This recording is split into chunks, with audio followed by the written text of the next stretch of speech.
March 2025. Three stories with no obvious connection: a former president arrested for crimes against humanity, a war shifting momentum in a Russian province, and a spacecraft touching down on the moon for the first time on commercial terms. Together, they map the distance between human ambition and human accountability in a single month.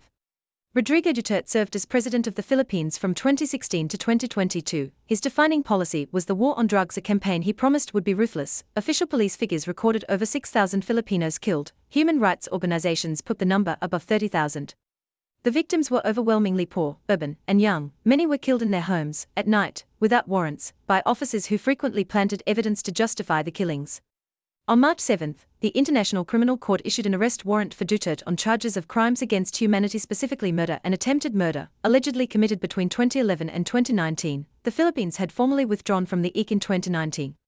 A move Duterte himself had initiated after the court began its preliminary investigation. The warrant crossed that boundary anyway. International law, the court was signaling, does not expire at national borders. 4 days later, Philippine National Police and Interpol agents arrested Duterte at Ninoy Aquino International Airport in Manila. He was 80 years old. The current government under President Ferdinand Marcos Jr., once a political ally, had cooperated with the ICC. A decision that marked a significant break from the relationship between the two families. Duterte was transferred to ICC custody at The Hague. The arrest was historic in a specific way. Leaders of sovereign nations have been indicted by international courts before. They rarely end up in custody. The ICC has struggled for decades with the gap between its legal authority and its actual enforcement power. Duterte's arrest closed that gap, at least in this case, demonstrating that an international warrant could reach a former head of state even in a country that had left the court. The human weight of the case is harder to summarize than the legal milestone. The drug war happened in the slums of Manila and Cebu and Davao, in cramped apartments, on narrow streets, in front of family members. Most of those killed were never charged with any crime. Most of their cases were never investigated. The ICC can put Duterte on trial, it cannot give those families back what was taken.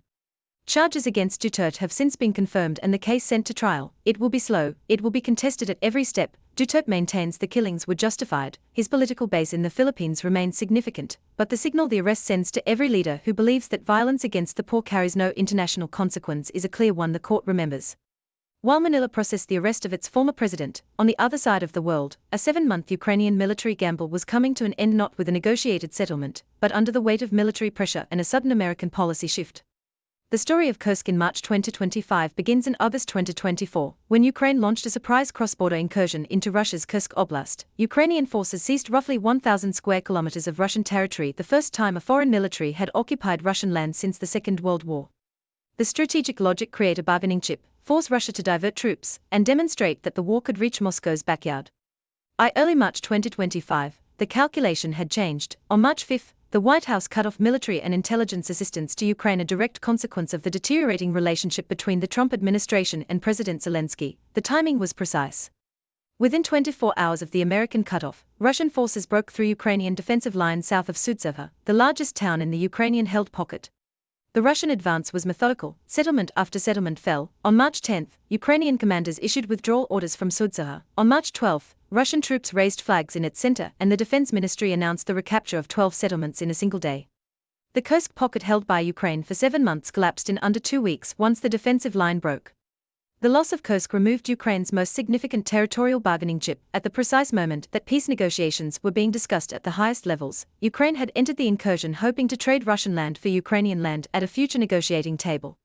It left with nothing to trade, and the demonstration of offensive capability that the incursion had provided was now a memory. The sequence of events raised a question that no official answer could fully address: was the timing of the American intelligence cutoff coincidental, or was it coordinated to accelerate a Ukrainian collapse that would force Zelensky to negotiate? The Trump administration denied any coordination. European allies were skeptical. The facts on the ground produced a timeline that was difficult to explain as coincidence. The Kursk operation ended as either a military failure and strategic miscalculation, or a bold gamble that ran out of time and American support simultaneously. What is not in dispute is that Ukraine in March 2025 was weaker than it had been in August 2024. Facing a hostile American posture, and entering whatever came next with fewer options and a shorter clock. And then, quietly, at 2:34 in the morning Central Standard Time on March 2, before the Kursk collapse, before the Duterte arrest, something happened that had nothing to do with war or justice, and everything to do with where the human species is pointed. Firefly Aerospace's Blue Ghost spacecraft touched down in Mare Crisium, the Sea of Crisis, completing the first fully successful commercial moon landing in history. It had launched from Kennedy Space Center on January 15 aboard a SpaceX Falcon 9, orbited Earth for 25 days. performed a trans-lunar injection burn, and descended to a landing point within 100 meters of its target. Everything worked.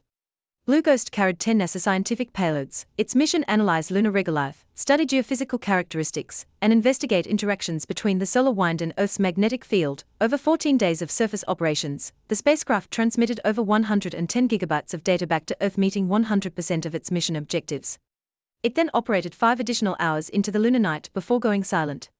The commercial significance is what matters for the long term. Blue Ghost was not a government spacecraft. It was built by a private company under NASA's Commercial Lunar Payload Services program, a framework designed to outsource lunar delivery to the private sector rather than building everything within NASA itself. Firefly's success validated that model in a way that no previous commercial lunar attempt had managed.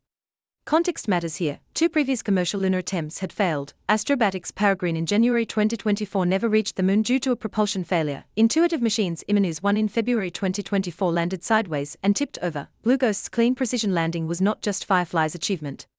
It was a proof of concept for an entire approach to space exploration that had been waiting for its first clean result. The landing fits into a larger architecture. NASA's Artemis program aims to return humans to the moon and establish a sustained presence, which requires infrastructure, power systems, communication relays, scientific stations, eventually habitats. The commercial model builds that infrastructure incrementally. With private companies competing to deliver payloads and demonstrate capabilities, Blue Ghost was one node in a network that is still being assembled. In a month defined by an eco-arrest and a collapsing military operation, the Blue Ghost landing arrived as a reminder that some human projects are not zero-sum. The moon does not belong to any nation. The data it yields benefits anyone who uses it, and a spacecraft touching down precisely on target in the sea of crisis, that name chosen centuries before any of this, carried a kind of accidental poetry. 3 stories. 1 month. A former president arrested for crimes he committed against the poor in his own country, a military operation ending under the weight of a superpower's sudden policy shift, and a small spacecraft landing exactly where it was aimed. 238,000 miles from Earth, March 2025 measured the full span of what humans are capable of in both directions.